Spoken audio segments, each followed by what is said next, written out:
Graham, good to see you again. I'll start with last night and obviously the disappointment that was felt in the immediate minutes following the full-time whistle. But I guess once the dust has somewhat settled and emotions have calmed, how do you reflect on the game from a footballing perspective from all angles, I guess?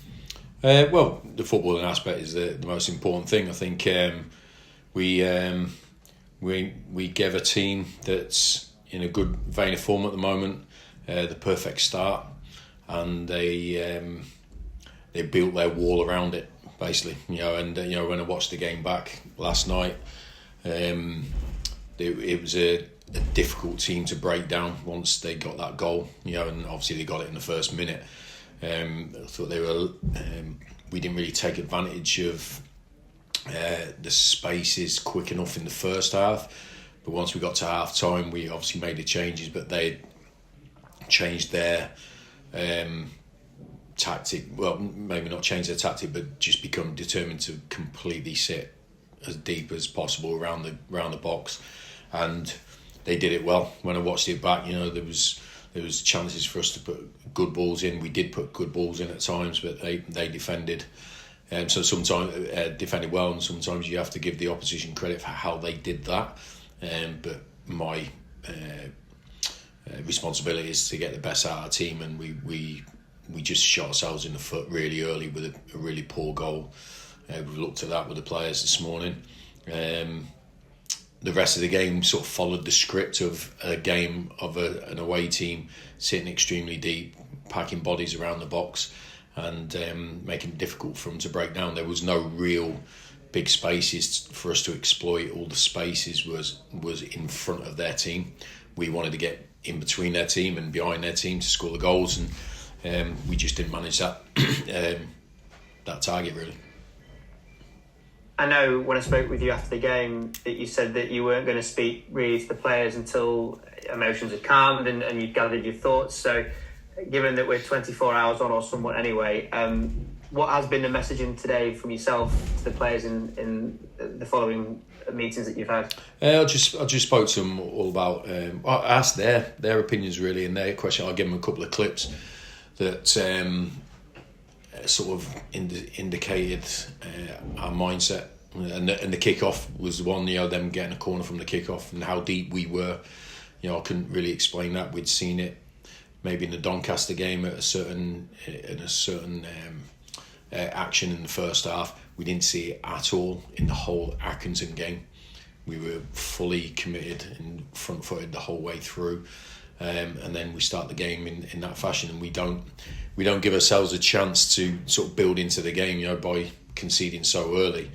And so we spoke about the players about how we have to replicate what we do away. We look like a team that's really clear in its thought and it's decisive in its actions. And I think sometimes we potentially overcomplicate or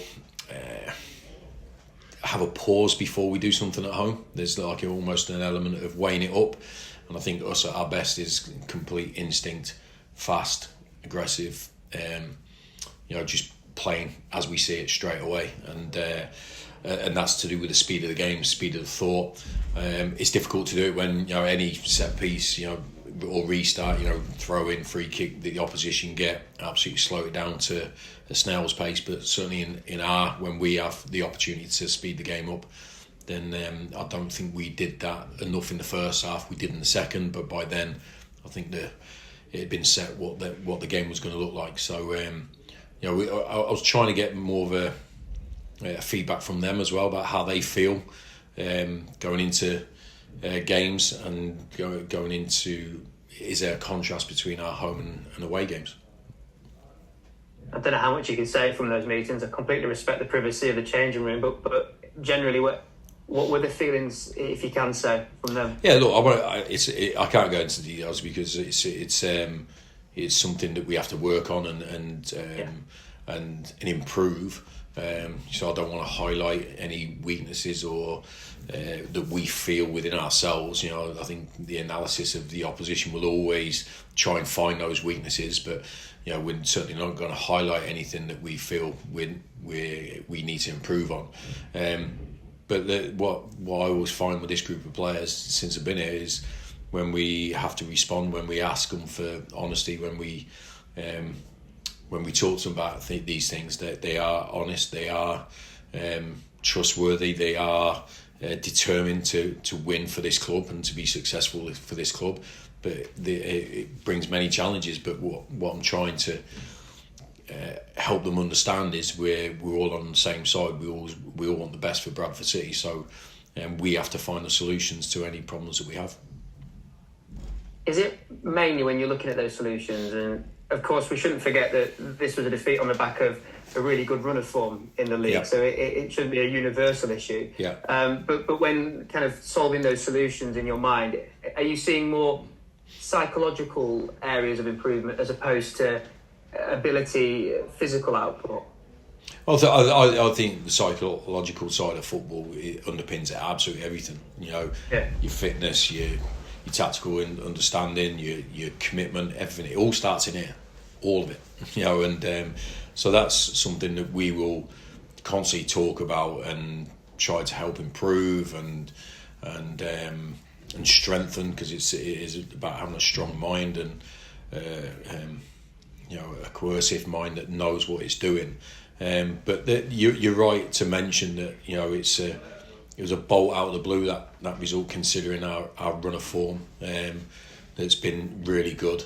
It's been a long time since we put ourselves in that position at Valley Parade, but I think because it's happened previously, no matter how long ago that was, it sort of comes back into the equation because of conceding early last night. So we want to understand. We didn't want to go overboard and go, oh my God, this is the 8th time, 7th time, whatever it is. In the last 10 games, it's not. Our defensive structure and record has been excellent. But we have to try and find out if there's a potential issue. We can't. What I didn't want to do, I wanted to speak about it now, so when we're back in, we're focused on the next game. I didn't want it just left lingering and wondering. And that's, I always think it's best to just, if there's a potential thing, confront it, talk about it straight away. If there's a solution that we can control, then let's try and put it into practice. If not, and it's something we can't control, then crack on. That's how I see life, and certainly management and football. And you can only try to influence the things that are under your sort of concern. If there's other things outside that's why waste energy or time thinking about it. But so it's just trying to give the players the confidence that, look, if you want to be successful, you have to overcome challenges, you have to overcome a lot of competitors. Teams do play differently here, they do approach games differently here. So I'm obviously relatively new here in home games, so I'm learning about that aspect of it. And like it is with anything in life, if there's a thing there that I think I can fix, then I talk to the people around me, the people involved, and we try and find the solution. So that's what we're trying to do. So if that happens again to us, if we do concede and we go down, what do we do next time? Because listen, we are not going to, for the next whatever many months and years, keep clean sheet after clean sheet and win every game. So next time this happens, how do we correct it and go about it and overcome it to win the game of football?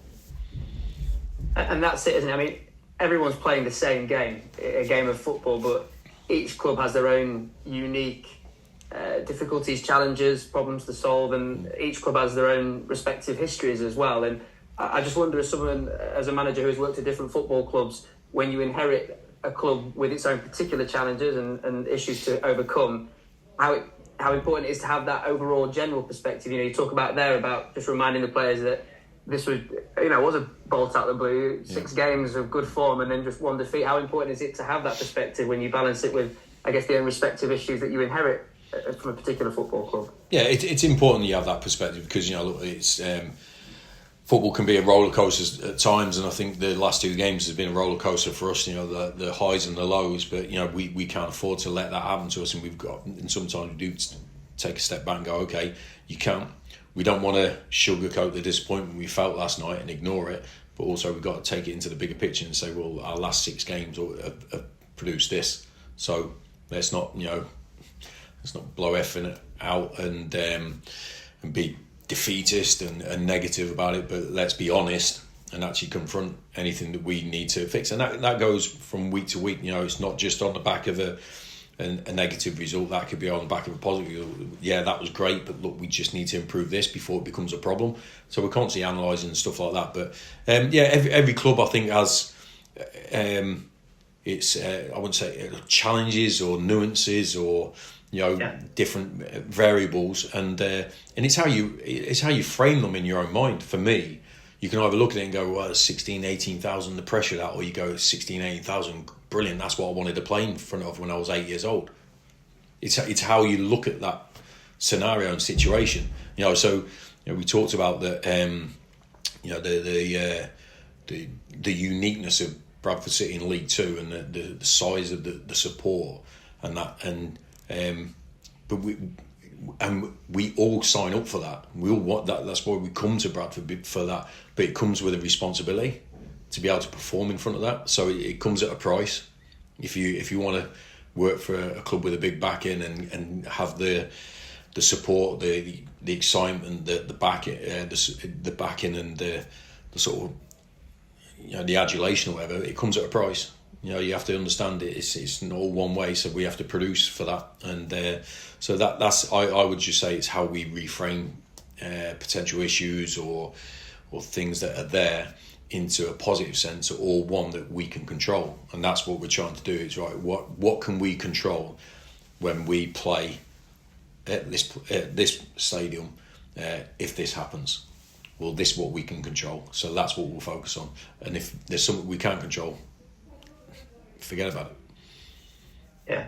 Yeah, and I guess you've seen what can be achieved at that stadium, albeit you didn't get the result that you wanted, but the performance merited the response that you received in the Wycombe defeat. And I know it's a performance that we referenced a lot since then. I feel like it will be a performance that's referenced a lot between now and the end of the season, maybe even seasons to come, because it felt like such a significant performance in the way that you invested within the supporters, and they did the same likewise. Yeah, I agree. I think it was almost a blueprint for what we want our games at Valley Parade to look like. And excuse me, but and I would say Wycombe came with a plan to frustrate and hold us back, but we managed to play through it and create loads of chances and stuff like that. So excuse me, it did have a different feel though. It's a knockout game. It's a cup competition, whereas teams in the league come here and they don't have to win to get a positive result. If you know what I mean, it's I think a draw is seen as a positive result as well. Yeah. So there's a slightly different side to that sort of opponent. But look, we always try to reference this, and we reference games where it didn't go so well, but we responded in a great fashion, because I think it's important that you go, well, look, this is how we responded. So as much as we talk about the Wycombe game as a high of performance and level we want to get to, we always reference now and then the Notts County game when we're 4-0 down at half time, and how we put ourselves in that situation, but then how we responded to it. So there was a negative or positive coming from a negative, and you always do that because it's relevant to the people that are here. It's no good me talking about a game I played in 15 years ago, or someone else. It's because it involves us, our supporters, our players, our staff. So it's an easy relevant reference point for us to talk about. And but for me, that's why I wanted to speak to the players today. Whenever you've gone through a game, win, lose, or draw, it's always about the one in front of you, and that's what we have to focus on now. And it's certainly a big one. And focusing on that, then moving on to Mansfield, and when you say that teams will possibly see a point at Valley Parade as a good result, do you think Mansfield will come with that approach this weekend? No, I don't think they will. I think they'll come to win the game. But afterwards, if it is a draw, they might look at it differently and say, in the grand scheme of things, I don't know. So the first and foremost for us is we have to get back on the saddle and straight into it. That's it. It was a real body blow last night to lose the game in that fashion, and certainly with the potential opportunity we had in front of us to close the gap. But as I said last night, there's always another opportunity right around the corner, and those opportunities are still there for us.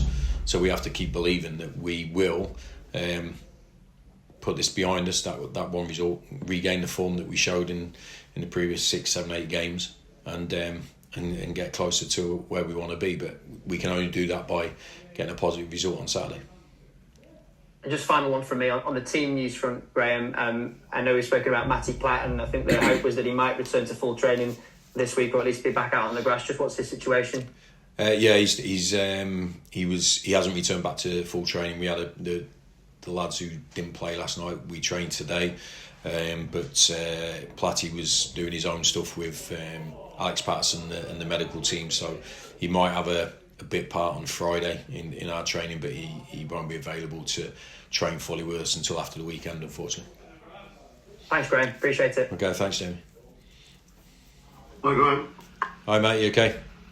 Yeah, I'm worked out where the camera's gone, so I'm just a voice in the dark. I can see that. Obviously, you were saying about Mansfield obviously getting back in the saddle. In a sense, it's possibly, would you say, a great game to do it, because you've gone from finding it against a team who were scrapping for their lives down the bottom. All the expectation was on you, and as you say, it played into their hands. And now you've got to go straight back out of Valley Bray, and you've got to do it against the team that are currently the best team in the league. Yeah, that's the challenge in front of us, and we have to hit it head on. We have to understand, and that's why we just wanted to show. We didn't go through the whole game, but we just showed a contrast of what we did well at the start in the Accrington game, and what we didn't do at the start yesterday. So we can correct that. The players are intelligent guys. They will take it on board. They are extremely ambitious to be successful, and if you want to be a successful team, then you have to take on all comers. You can't just want to play and beat certain teams. You have to go up against the best, and currently Mansfield are the best in the division. So it'll be a tough task, but I think it's for me. I think this is when we've seen the best of our team, and it's other games that I feel where we have our work cut out to improve. But listen, regardless how well we'll play, it will certainly be a big challenge for us on Saturday. But listen, we've got to believe that we can certainly play our part in a winning game of football. I was going to say, because they're one of these teams who've been knocking on the door for several seasons now, haven't they? They're sort of seasoned, top 7 team, aren't they? Really? Yeah. They've been striving to get out of this division for a good few years, and they've gone really close. And they've got a vastly experienced manager who's been there for a little while now, and gone through the ups and downs with playoffs and so forth. But he's got them rolling along really well this season, and they have similar aspirations to us, I would expect, but they're in a much better position. So that's where we have to show in this one-off occasion, one-off game, that we can compete with the best in this division, and if we can do that on a one-off game, then we have to show that we can be consistent in the next game, the game after that. But they are all different challenges, as we will probably see on Saturday, compared to what we faced last night. Yeah, I mean, talking to the players themselves, do you sense there is still that belief that you can achieve what you're trying to do? People will say, there's lots of points to play for, lots of games yet, but can you sense that there is still that belief? Yeah, I do, because there's a massive disappointment last night and a massive frustration. If there wasn't belief that we were competing for something this season, then I think it'd be almost a shrug of the shoulders. Okay, we got beat, but that's it. You know what I mean? Yeah. And there wasn't that. Didn't sense it today. Didn't sense it after the game last night. I've never sensed it with this group, to be honest. Since we came in, when the team was 16th, 17th or anything, something like that. So I've never felt the team, the players as individuals have given up anything, and we certainly haven't as a staff. So no, we still have a lot to fight for, a lot to play for. Whatever we do this season, if we do have aspirations of being successful, even if we win our next 3-4 games on the bounce, we're still going to be in a tight situation where the pressure is on to win the next game. That's going to be there for us. I hope it is there for us right till the last game. If it's not, I don't think we'll be in the picture that we want to be in. So we've got almost become accustomed and used to this pressure that we're putting on ourselves to be successful, and sort of almost take the hits, take the waves of emotion, and keep ploughing through until the end of the season. That's what we have to do. Is it possible to sort of almost predict a points? Is there a points tally in your mind you think you've got to go to get the chance? I mean, or is it that many teams? It's difficult to tell. Yeah, impossible. I think impossible. I think it's.